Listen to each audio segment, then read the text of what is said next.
দালালাতের উপরে, ভ্রষ্টতার উপরে। এরপরেই রাসূল করিম সাল্লাল্লাহু আলাইহি ওয়াসাল্লাম আবার বলেন, ইয়াদুল্লাহি মাআল জামাআ, আল্লাহ পাকের রহমত, আল্লাহ পাকের কুদরতি হাত, আল্লাহ পাকের করুণা, আল্লাহ পাকের অনুগ্রহ, আল্লাহ পাকের অনুকম্পা নাযিল হয় জামাআতের উপরে। ইমাম তিরমিজি রাহিমাহুল্লাহু তাআলা আনহু এই হাদিস বয়ান করার পর তিনি জামাআত শব্দটার ব্যাখ্যা দিতে যে উল্লেখ করেছেন যে এখানে জামাআত কথাটার মর্ম হলো হুম আহলুল ইলমি ওয়াল ফিকহি ওয়াল হাদিস। এর মর্ম হলো ইয়াদুল্লাহিল জামাআ, সমষ্টির উপরে আল্লাহর রহমত, জামাআতের উপরে আল্লাহর রহমত, ঐক্যবদ্ধতার উপরে আল্লাহর রহমত, সংহতির উপরে আল্লাহর রহমত। এই কথাটির ব্যাখ্যা দিতে যে ইমাম আবু ঈসা তিরমিজি রাহিমাহুল্লাহু তাআলা আনহু বলেন যে এখানে জামাআত বলতে বোঝানো হয়েছে আহলুল ফিকহ তত্ত্ববিদদেরকে, জামাআত বলতে বোঝানো হয়েছে আহলুল ইলম ওয়ালাদেরকে, জামাআত বলতে বোঝানো হয়েছে আহলুল হাদিস তথা সমাজের মুহাদ্দিস সম্প্রদায়কে। এদের প্রতি, এদের ইউনিটির প্রতি, এদের ঐক্যতার প্রতি, এদের সংহতির প্রতি আল্লাহ পাকের করুণা নাযিল হয়। যে কারণে অল ইন্ডিয়া সুন্নাতুল জামাতের শাখা সংগঠন মাগরিবি বাঙ্গাল আঞ্জুমানে ওয়াইজিন গড়ে তোলবার প্রথম উদ্দেশ্যই হলো ওলামায়ে কেরামকে একত্রিতকরণ এবং তাদের নিয়ন্ত্রিতকরণ। ওলামা সমাজকে একত্রিত করবার জন্য এবং তাদেরকে সুনির্দিষ্ট পন্থায় নিয়ন্ত্রিত করবার জন্য প্রয়োজন ছিল একজন যোগ্য আলেমে দ্বীন, একজন মুহাক্কিক আলেমে দ্বীন।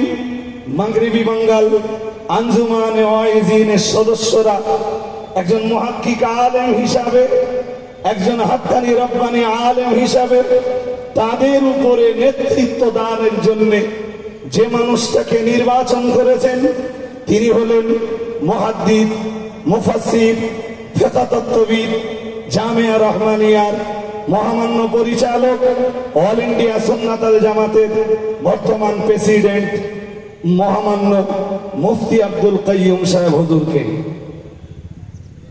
তিনি আঞ্জুমানে ওয়াইজিনের সদস্যদেরকে নেতৃত্ব দান করবেন।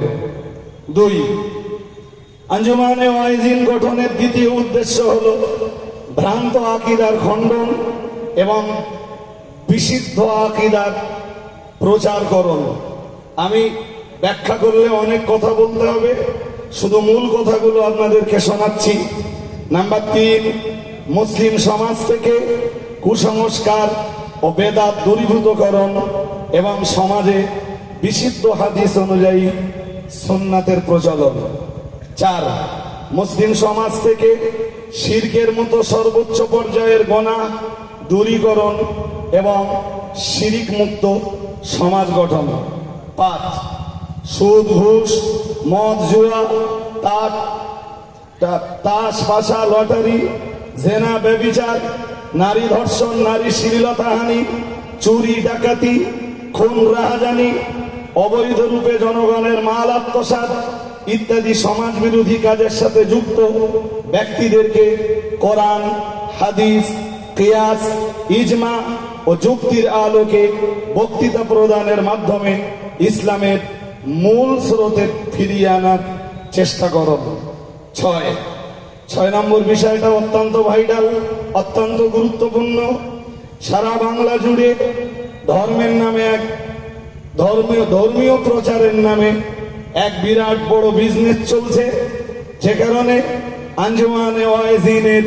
আঞ্জুমানে ওয়াইজিন নামীয় এই সংগঠনটা গড়বার আর এক উদ্দেশ্য হলো ধর্ম ব্যবসা উৎখাতকরণ এবং ওলামা সমাজকে ইখলাসের সাথে ধর্ম প্রচারে উদ্বুদ্ধ করণ।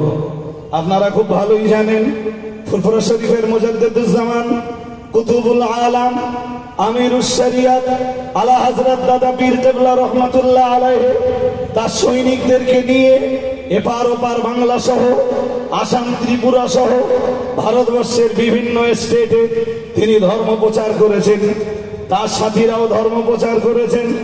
মাগার তাদের এই ধর্ম প্রচারের পিছনে অর্থ কামাই করা, টাকা কামাই করা কোনো উদ্দেশ্য ছিল না, টাকার লালচ ছিল না। আজকের এক শ্রেণীর তথাকথিত ধর্ম প্রচারকরা ধর্মীয় মঞ্চগুলোকে তাদের অর্থ কামাই করার, কোরআন হাদিস প্রচারের জায়গাকে তাদের অর্থ কামাই করার একটা কেন্দ্রবিন্দু বানিয়েছে। অল ইন্ডিয়া সুন্নাত আল জামাতের শাখা সংগঠন মাগরিবি বাঙ্গাল আঞ্জুমানে ওয়াইজিনের গঠনের আর একটা বিশেষ উদ্দেশ্য হলো সমাজ থেকে ধর্মীয় এই ব্যবসায়ীদের, ধর্মের নামে যারা ব্যবসা চালাচ্ছেন তাদেরকে সমাজ থেকে তথা বাংলা থেকে উৎখাত করে দেওয়া।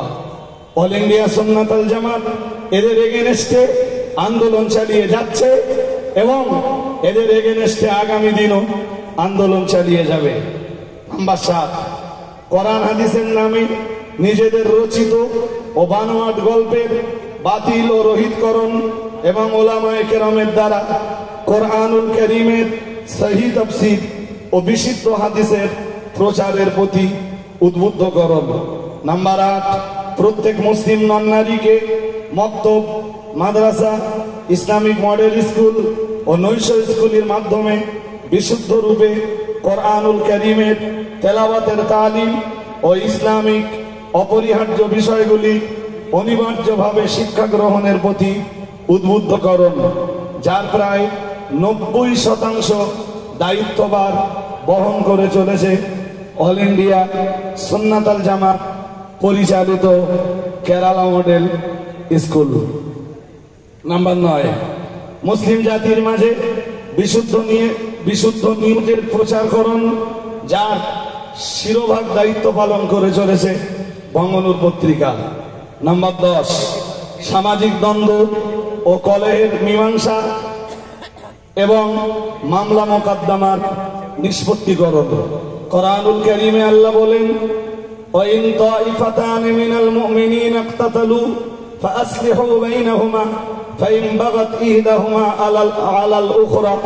কোরআনুল কারীমে আল্লাহ বলেন, মুসলমানদের ভিতর থেকে, ঈমানদারদের ভিতর থেকে দুই গোষ্ঠী যদি দ্বন্দ্ব কলহে লিপ্ত হয়, মামলা মোকদ্দমায় জড়িয়ে যায়, আল্লাহ বলেন ফাআসলিহু বাইনাহুমা, তোমাদেরই দায়িত্ব রয়েছে এই দ্বন্দ্ব কলহের নিষ্পত্তিকে করে দেওয়া।